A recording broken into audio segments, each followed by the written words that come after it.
peppy this morning. Oh yeah, baby. She's peppy.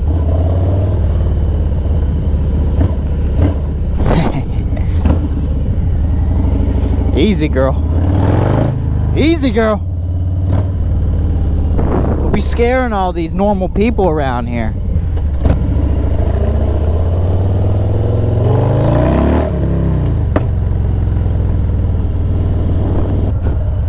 Bro, when this thing backfires, it's like a fucking gunshot, dude. It's actually crazy.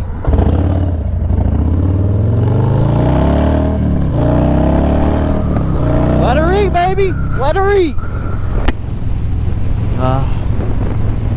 It's always a great day when you can go out for a ride. This past week has been fucking terrible. We've had a depression sitting over us, and we've gotten over like 10 inches of rain, and it's been crazy, honestly. I mean, there was points in the day over the week where you couldn't even drive. There was a few, like in some locations, a few feet of water. And then of course the rain's coming down so hard you can't even see the hood of your vehicle. So riding a motorcycle was obviously off the limits for most people. You know, there might have been a few that said fuck it. Rocket Man! I don't know where I just heard that song. It's stuck in my head now.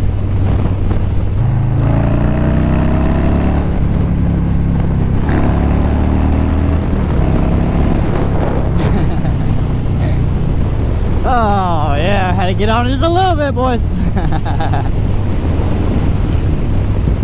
Oh, just a little bit.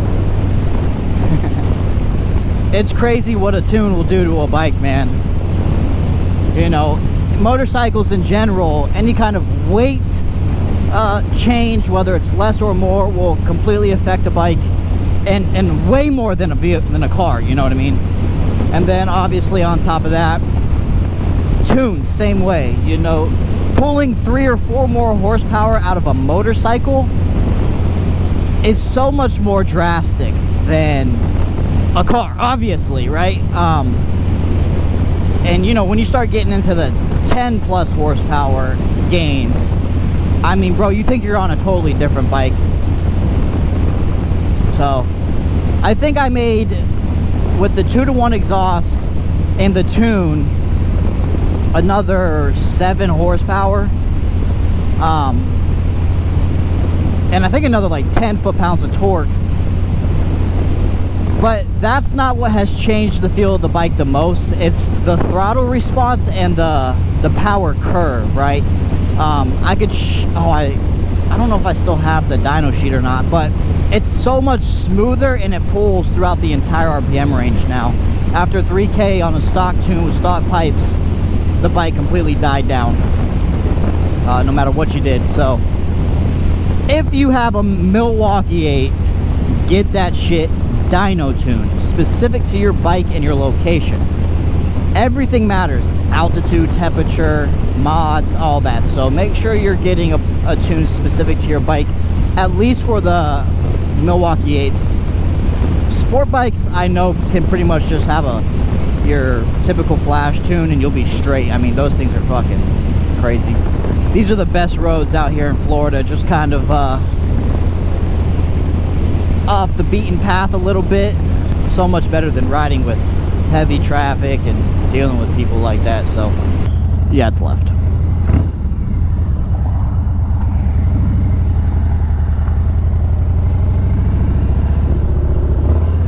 Let her eat again, boys.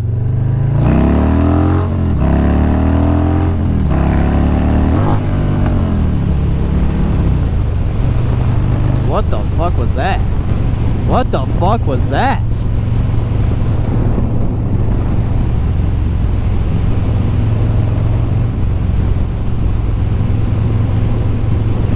I hope I just slipped out of gear. Well, that's sketchy, huh? Oh, man. Oh, God. Oh, God. Oh, God.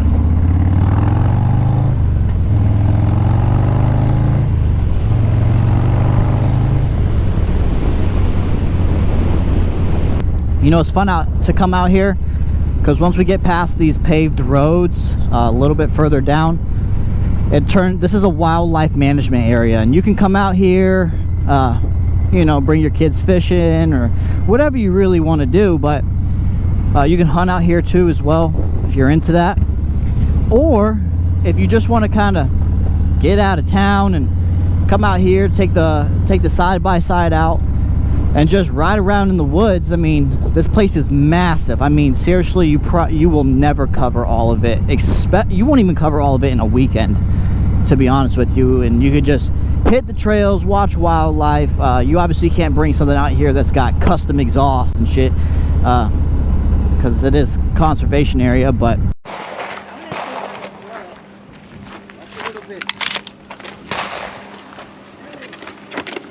so if you're gonna throw it, you have to put it in there like this. This side goes right-handed, this side goes left-handed. Right-handed, you want to put it with this point.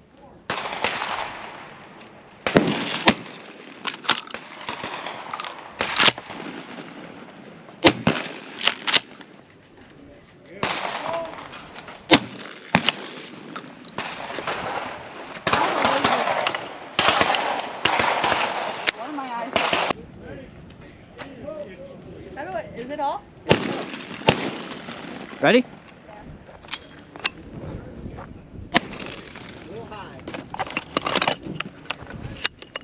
Ready?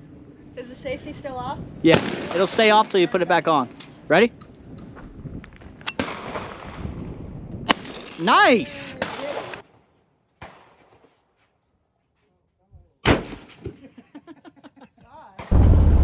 Alright, boys. Pretty fucking good day if you ask me. Did some skeet shooting, as you guys see.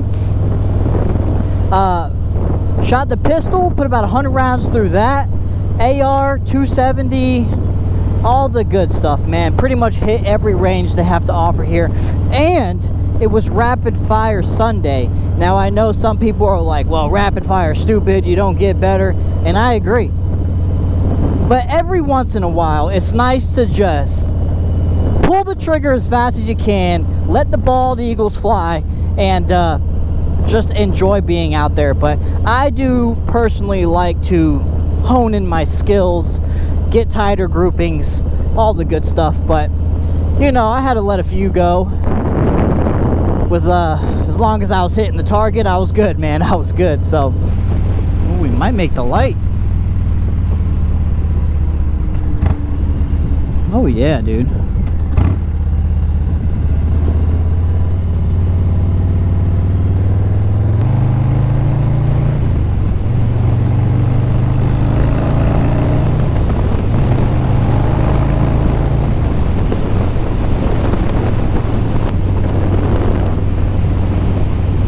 I did want to shoot some more gun range content, but being that I got there at noon, 1 o'clock, and it was the hottest part of the day, I actually kept running into overheating issues with the GoPro. Now I do want you to know that almost all of, actually every one of my videos on my YouTube channel has been shot with the GoPro Hero 9. Lately, I would say this video is probably the first one I've shot on the GoPro Hero 11. I don't know the heating issues. I know that all GoPros have it. I wouldn't expect it to have gotten so hot so quick as it did today, because it wasn't like it was 98 degrees outside. It was in the high 80s. I know that I have 10-bit color on. I'm running 4K, which is kind of the minimum like the basics now. 4K is nothing compared to what you could get now. So, and I was only shooting 30 frames or 60 frames per second. So why it overheated so quickly, I'm not quite sure, but we'll definitely have to take a look at it. Maybe it was the fact that, you know, I do have the bit rate high and 10-bit color, and if I turn those settings down, it might